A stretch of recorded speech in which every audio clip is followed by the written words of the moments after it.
Allez, avouez que vous saviez très bien ce que vous faisiez. Bienvenue sur Watch Mojo Français. Aujourd'hui nous faisons le décompte du top 10 des copies de jeux vidéo ratés. Nous publions de nouvelles vidéos chaque jour, alors abonnez-vous et activez la petite cloche pour votre dose quotidienne de Watch Mojo. Pour cette liste, nous passons en revue les jeux qui ont tenté de copier un autre titre pour pomper du fric, mais qui n'ont pas réussi à faire un produit décent. Les jeux qui ont réussi à être rentables en copiant, comme Fortnite, ne seront pas inclus. Cowabunga, man! Numéro 10, la série Disney Infinity.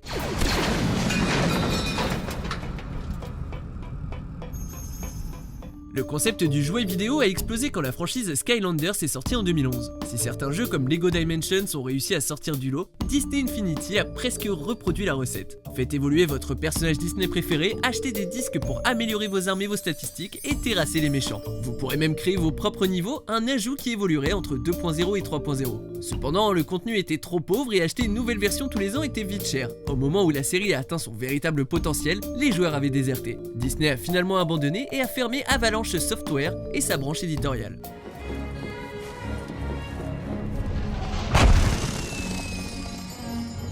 Numéro 9, The Great Giana Sisters.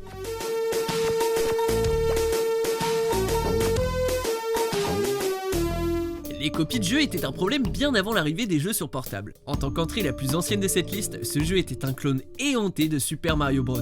Regardez un peu ça, c'est comme si le style artistique avait été retiré directement de Super Mario Bros et que les créateurs avaient changé un ou deux trucs pour que personne ne remarque. Si on a cru que Nintendo avait porté plainte contre les développeurs, la rumeur était fausse, mais le studio a joué un rôle dans l'absence de vente du jeu.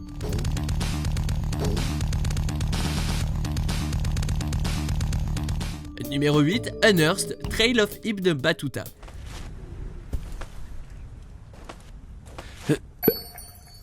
En voilà un joli titre. Difficile d'imaginer qu'on puisse tenter de piquer l'esthétique et l'ambiance de la série Uncharted. Vu l'ampleur du jeu, ce serait difficile. Pourtant, quelqu'un a bel et bien essayé. Le résultat prend la forme de Unearthed Trail of Ibn Battuta, un jeu qui tente tellement de ressembler à Uncharted que le protagoniste pourrait être le cousin germain de Nathan Drake. Les défauts les plus notables sont les animations incroyablement mal faites puisque tout le monde paraît super raide. Eh ben, ces avis sur Metacritic n'exagéraient pas.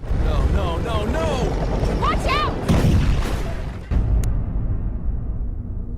Numéro 7, The Simpsons Skateboarding. 50-50 Grime.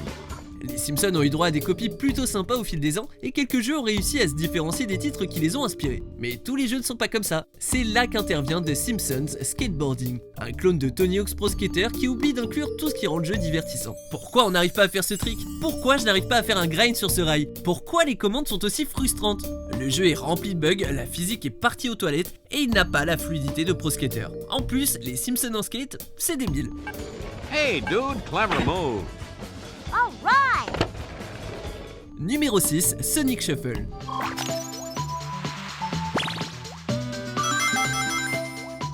Mario Party est connu pour son gameplay simple et sa forte rejouabilité. On tombe sur des blocs spéciaux, on navigue jusqu'à une étoile et on fait plein de mini-jeux. Peu de titres ont tenté de reproduire la formule et encore moins ont réussi. Sonic Shuffle ne fait pas partie de ceux qui ont réussi puisque le jeu est grosso modo un Mario Party sur lequel on a mis un skin de Sonic avec un gameplay confus. On prend une carte aléatoire pour bouger mais on peut aussi voler celle des adversaires. Et puis, c'est temps de chargement, on passe plus de temps à attendre le jeu qu'à y jouer. Un nouvel exemple triste des fois où Sonic a tenté de copier Mario.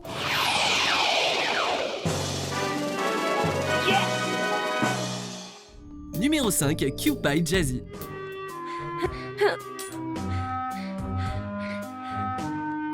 Aujourd'hui, il n'est pas rare de voir un jeu être qualifié de successeur spirituel, alors qu'il s'agit en fait d'une pâle imitation. Cupid Jazzy ou Fur Fun était un jeu sur Steam qui tentait de reproduire le succès de Yooka-Laylee début 2017. Comme chez d'autres développeurs grossiers, le jeu est rempli d'atouts volés, comme les lingots d'or de Minecraft ou la musique de Banjo-Kazooie, sans oublier que le jeu a été édité par un youtubeur. Ouais, Dallas Review a non seulement publié le jeu, mais il a aussi fourni l'une des pires narrations du monde. Pire que ma voix, c'est dire. En plus de ça, il a tout fait pour retirer le contenu de sites internet et cacher les critiques négatives sur sa Cupid pleine de honte.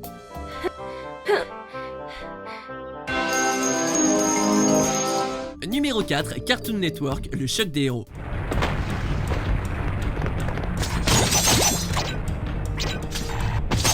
Les développeurs sont tellement nombreux à avoir tenté de copier le succès de Super Smash Bros, mais ce que la plupart n'a pas compris, c'est qu'il faut un roster de personnages très fort, un bon level design et un jeu équilibré. Le choc des héros a des personnages décents comme Dexter, Billy et Mandy, Samurai Jack et les Super Nanas, mais certains de ces personnages sont trop OP et la plupart d'entre eux ressemblent trop à leurs homologues de Smash Bros.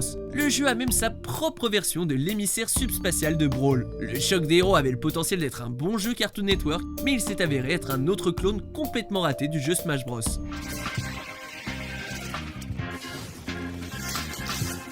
Aw, man! Numéro 3, Tattoo Assassins.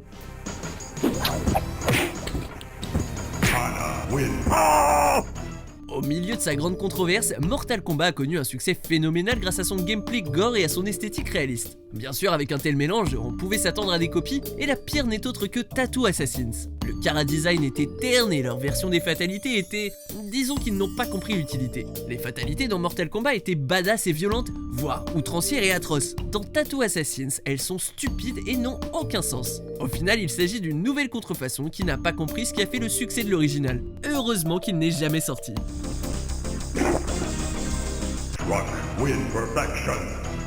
Numéro 2, Infinite Crisis.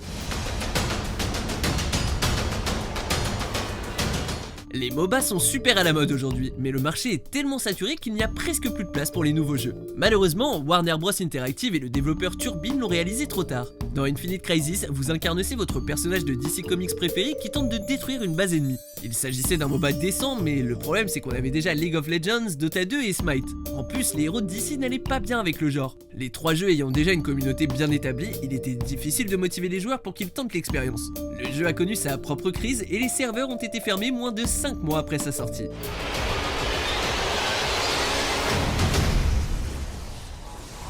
Numéro 1, Infestation Survivor Stories.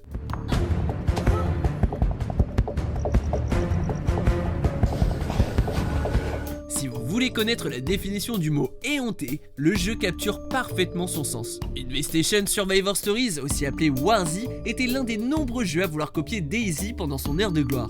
D'ailleurs, Warzy a été jusqu'à copier le jeu pour qu'il en soit la copie exacte. Les problèmes se sont rapidement chevauchés quand les développeurs se sont fait attraper alors qu'ils mentaient sur les caractéristiques du jeu et allaient ajouter des microtransactions par la suite. Ces éléments, plus les paroles homophobes du producteur exécutif et les critiques des censeurs, ont fait d'Infestation Survivor Stories l'un des pires jeux jamais faits.